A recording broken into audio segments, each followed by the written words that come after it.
और दोस्तों, करेले की फसल में आज आप सभी का हार्दिक स्वागत है। आज की इस वीडियो पर करेला यानी बिटर गोर्ड की उन्नत खेती की A to Z संपूर्ण जानकारी आपको बताने वाला हूं। जैसे बुआई का सही से समय, फसल अवधि, तापमान और मिट्टी, खेत की जुताई, उन्नतशील किस्में कौन कौन सी है, खेत की तैयारी हमें किस प्रकार से करनी है, नर्सरी प्रबंधन हमें किस प्रकार से करना है, कौन कौन से तरीके से हम नर्सरी तैयार कर सकते हैं, बुआई के कौन कौन से तरीके हम अपना सकते हैं, बीज की मात्रा हमें कितनी लेनी है खेत के अंदर पर एकड़ के हिसाब से, और अगर आप नर्सरी से लगा रहे हैं तो पौधों की कितनी संख्या चाहिए हमें पर एकड़ के हिसाब से, बेसल डोज के अंदर हमें कौन कौन से खाद डालने हैं, खेत के चारों तरफ कौन सी फसल की बुआई करें जिससे कीट से हमारी फसल को बचाया जा सके, साथ ही साथ करेले की फसल में ज्यादा से ज्यादा उपज लेने के लिए हमें कौन से महत्वपूर्ण खाद दवाइयों का इस्तेमाल करना चाहिए। इन्हीं सभी कंप्लीट जानकारी को लेकर हाजिर हूं मैं, आपका भाई सतीश। स्वागत है आप सभी का आपके अपने YouTube चैनल भारत किसान, हमारे किसान चैनल पर। तो जो भी किसान भाई चैनल पर नए हैं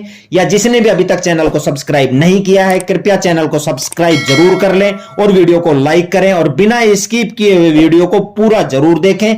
तो चलो दोस्तों, अब वीडियो स्टार्ट करते हैं और सबसे पहले बात करते हैं करेला लगाने का अनुकूल समय जो होता है वह आप अभी से यानी कि 1 जनवरी से 31 मार्च तक आप लगा सकते हैं। उसके बाद 10 जून से 31 जुलाई के बीच आप लगा सकते हैं। और करेला की खेती की बात करूं तो 50 से 65 दिन के अंदर हमारी फसल तैयार हो जाती है, 50 दिन के अंदर मार्केट के अंदर चली जाती है। अब पॉइंट लेते हैं तापमान, मिट्टी की तैयारी, खेत की जुताई। तो करेले की फसल के लिए तापमान की बात करो 18 से 36 डिग्री तापमान होना चाहिए। करेले के लिए मिट्टी की बात करूं तो जो बलुई दोमट मिट्टी होती है वो इसके लिए अच्छी उपयुक्त मानी जाती है पैदावार के हिसाब से। तो मिट्टी का पीएच मान की बात करूं तो 6.5 से 7.5 तक पीएच मान होना चाहिए।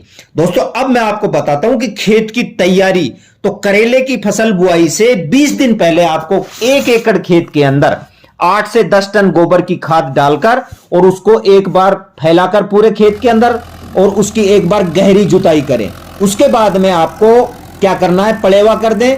पलेवा करने के बाद में आपको 5 से 6 दिन बाद उसकी अच्छी तरह से 3 से 4 बार जुताई करें और पाटा फेर दें। करेले की बुआई से 10 दिन पहले आपको खेत के चारों तरफ मक्का की बुआई कर दें और बीच बीच में भी 10 से 15 पौधे हमें मक्का के लगा देने चाहिए। वो किस लिए, जो हमारी करेला की फसल है उस पर कीट प्रकोप कम हो जाता है अगर हम मक्का की फसल लगाते हैं, तो इसलिए मक्का की फसल आप जरूर लगाएं चारों साइड में।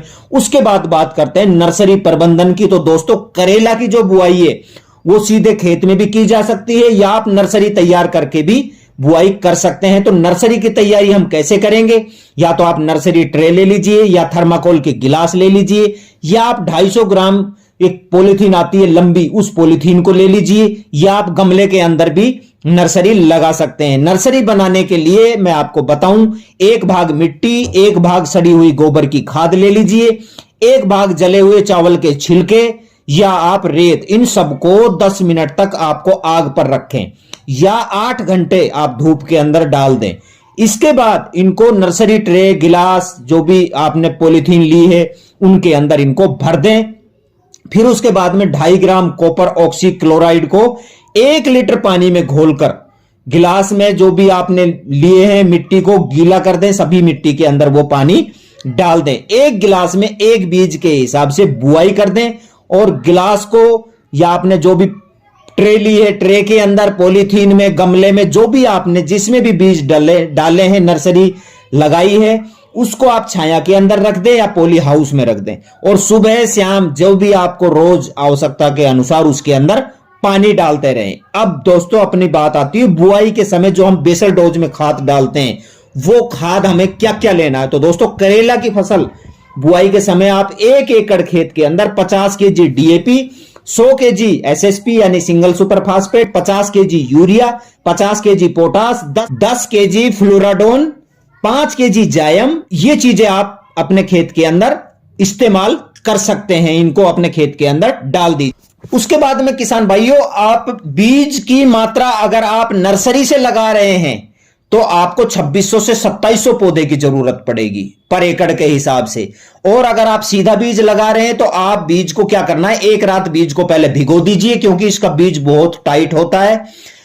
तो आप एक रात भिगोकर फिर उसको उपचारित करें। उपचारित के लिए मैंने आपको बताया कार्बेंडिजम 2 ग्राम ले लीजिए, तो अच्छी तरह से उपचारित करके, और 600 से 800 ग्राम बीज जो है पर एकड़ के हिसाब से पर्याप्त मात्रा के अंदर होता है। अब मैं आपको बताता हूं उन्नतशील किस्में, आप इनमें से जो आपके एरिया के हिसाब से चलती हो वो आप कोई भी किस्म लगा सकते हैं। बायर सीड हो गया US 6214 ले सकते हैं, वो आप लगा सकते हैं। बायर सीड जैसे हो गया रेसर ले सकते हैं। अगला मैं आपको बताता हूं श्रीराम नैनो की बुआई कर सकते हैं, श्रीराम अलबेला की बुआई कर सकते हैं, अर्का हरित आप ले सकते हैं, पूसा हाइब्रिड 1 ले सकते हैं, पूसा हाइब्रिड 2 की बुआई कर सकते हैं।